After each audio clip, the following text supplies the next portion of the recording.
नमस्कार, बहुत स्वागत है आप सभी का जी उत्तर प्रदेश उत्तराखंड में। मैं हूं आपके साथ प्राची पाराशर। अयोध्या का माहौल एक बार फिर बदल चुका है। राम की नगरी में श्री राम के उद्घोष तेजी से सुनाई दे रहे हैं। जहां पर ये कार्यक्रम है वहां पर साधु संतों का पहुंचना शुरू हो गया है। भारी संख्या में शिव सैनिक मौजूद हैं और अब से कुछ देर बाद उद्धव ठाकरे वहां पर पहुंचेंगे और सबकी निगाहें इसी बात पर हैं कि उद्धव ठाकरे आज क्या कहते हैं। ठीक है, आप सारे सवालों के जवाब देंगे, लेकिन इस सवाल का जवाब आप नहीं देंगे, ये मैं समझ गई हूँ। प्रशांत जी बहुत देर से हाथ उठा रहे हैं, कुछ कहना चाह रहे हैं। जी प्रशांत जी कहिए। देखिए, बड़ा इतना गंभीर मुद्दे हुए विषय पे चर्चा चल रही है और इन लोगों को सिवाय रामद्रोह, देशद्रोह, इसके अलावा इनको चंद्रमोहन जी को कुछ याद नहीं आ रहा। चलो चंद्रमोहन जी, मैं आपसे ये पूछना चाहता हूं, आप अपनी सरकार के 5 बड़े काम, नहीं 5 आप अपने बड़े काम, नहीं आप मुझे मुद्दे पे बात करिए, आप बात करिए मुद्दे पे। आप 5 बड़े काम गिनाइए जो आज तक आपने 4.5 वर्षों में आपने किए हो। 5 बड़े काम हमें मुझे आप गिनाइए। आपके अपने मैनिफेस्टो के कुल 5 काम आप हमें गिना दीजिए जिनको आपने पूरा करने का काम किया हो। देश का सौहार्द बिगाड़ने कोशिश मत करिए। ये देश अब जान चुका है आपकी नीति और नियत में कितना फर्क है, ये पूरा देश जानता है। मुजफ्फरनगर में दंगा कराने वाले, जवाहरबाग कांड कराने वाले हमको सर्टिफिकेट देंगे, हमसे पूछेंगे सवाल। अरे आप तो मुझे भी आपसे सर्टिफिकेट नहीं, मुझे भी बीजेपी से सर्टिफिकेट लेने की जरूरत नहीं है। कौन राम भक्त है, कौन रामद्रोही है, ये आपको बताने की आवश्यकता नहीं। आप कितने बड़े राम भक्त हैं ये आपकी कथनी और करनी से पता चल जाता है। आप ये बताने की कोशिश मत करिए, आप ये बताने की कोशिश मत करिए कि आप कितने बड़े राम भक्त हैं। क्या आपने राम भक्त के लिए क्या पिछले 4 बार आपकी सरकार रही, देश में आपकी 4 बार सरकार रही, आपने क्या किया? 3 बार माननीय अटल बिहारी वाजपेयी जी आपके प्रधानमंत्री रहे, इसके बाद आप आज आपकी प्रदेश में और देश में दोनों जगह सरकारें, आपने कुछ नहीं किया राम के नाम पे। केवल राम आपके लिए केवल एक राम आपके लिए केवल एक उपभोग की वस्तु है, राजनीतिक उपभोग की वस्तु है। आप इसको स्वीकार करें, आप देश की जनता को बदलाने का काम मत करें। जो शमशान की नहीं कब्रिस्तान की चिंता करती थी, आप उस सरकार में शामिल थे। जो जवाहरबाग कांड करती थी, आप उस सरकार में शामिल थे। जो कन्याओं में अंतर करती थी, आपने वोट बैंक की पॉलिटिक्स की, आप हमें बताओगे? नहीं, आप चिल्लाने लगो बस। अब आपके पास कोई जवाब नहीं तो आप चिल्लाने लगे। कहना होता ना कि सियानी बिल्ली खंबा नोचे, वो स्थिति आज आपकी डेट में हो गई है। आज की स्थिति आज की डेट में वही है, क्योंकि आपके पास कहने के लिए कोई मुद्दे नहीं है। आपके पास प्रदेश सरकार के कोई मुद्दे नहीं है। यहाँ 50-60 बच्चे मर जाते हैं गोरखपुर में ऑक्सीजन के उसमें। अगर कोई काम पूछ लो तो वो आदरणीय नेहरू जी ने नहीं होने दिया है। अगर आज की डेट में कुछ गलत होता है वो नेहरू जी ने नहीं होने दिया, वो भी कांग्रेस ने होने नहीं दिया। आप पूर्ण बहुमत के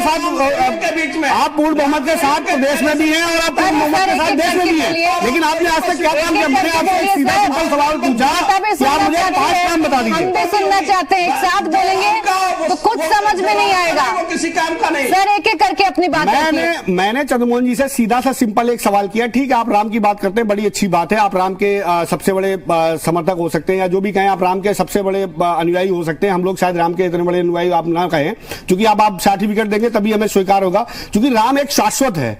राम जो है वो अंतर्मन से स्वीकार की जाने वाली चीज है, वो राजनीतिक उपयोग की चीज नहीं है। ठीक है ना? आप मर्यादा पुरुषोत्तम भगवान राम की बात करते हैं, उनके चरित्र चित्रण को आप पढ़िए, उनके जीवन को पढ़िए। वो प्रेम और सौहार्द की बात करते थे, आपने सौहार्द बिगाड़ने की कोशिश करी है। राज्य की स्थापना के लिए काम कर रहे हैं हम।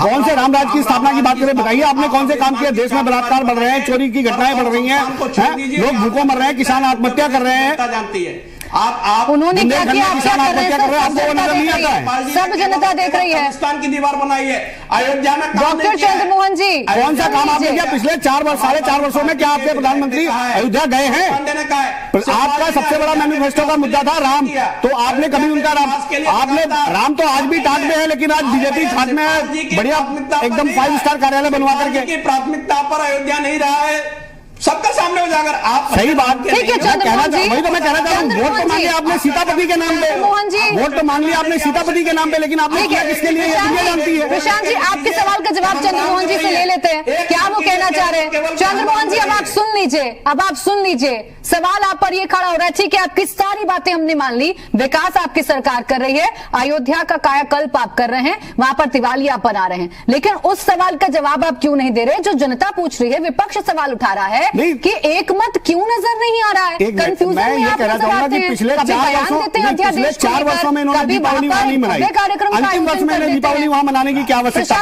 सुन लीजिए, इसी का जवाब मैं ले रही हूँ। ये भी बोल रहे, आवाज नहीं आ रही है। चंद्रमोहन जी, सीधा सवाल ये है, आपकी सारी बातों को हम मान लेते हैं। सवाल दोहरा दीजिए जी, आपकी सारी बातों को हम मान लेते हैं। मान लिया आप विकास कर रहे हैं, मान लिया आप अयोध्या में भव्य दिवाली मना रहे हैं, एक अलग पहचान अयोध्या को दिलवा रहे हैं, लेकिन सर सवाल ये है कि राम मंदिर को लेकर क्या कर रहे हैं आप? पार्टी के घोषणा पत्र में राम मंदिर के नाम पे जिक्र जरूर था कि राम मंदिर निर्माण हमारी प्रतिबद्धता है, लेकिन 2014 का लोकसभा चुनाव पूरा करप्शन के मुद्दे पर लड़ा गया था। भ्रष्टाचार सबसे बड़ा मुद्दा था उस चुनाव में, और राम मंदिर जो है वो कहीं किनारे था, वो हाशिए पे था, वो कहीं सीन में नहीं था। आज 2019 का चुनाव जब करीब आ गया है तो निश्चित रूप से राम मंदिर इशू अपने आप में एक बड़ा आकार ले चुका है, और राजनीति से जोड़ने की बात है, राजनीति से जुड़ा हुआ मुद्दा है ये।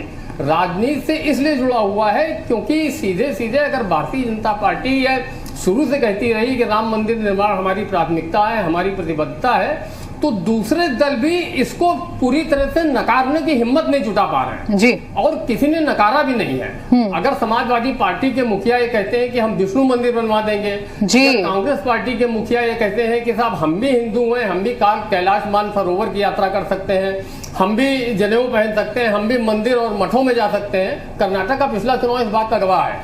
तो सवाल ये नहीं कि धर्म से विमुख होना तो अपने आप में कोई एक बड़ी समझदारी वाली बात भी नहीं होती और कोई करना भी नहीं चाहता, लेकिन ये माहौल जो है ऐसा लग रहा है कि जिसे सरकार पे दबाव बनाया जा रहा। तो मैंने पहले भी कहा था कि ये सिर्फ सरकार पे दबाव बनाने वाली बात नहीं है। सरकार चाहे वो केंद्र सरकार की हो, चाहे उत्तर प्रदेश की भारतीय जनता पार्टी की सरकार हो, ऐसा नहीं कि इस धर्मसभा से बहुत चिंतित है जी, ये सुहा रहा है कहीं ना कहीं जी। कहावत है ना, जज्जस वैद बतावे तत्तस रुगिया भावे।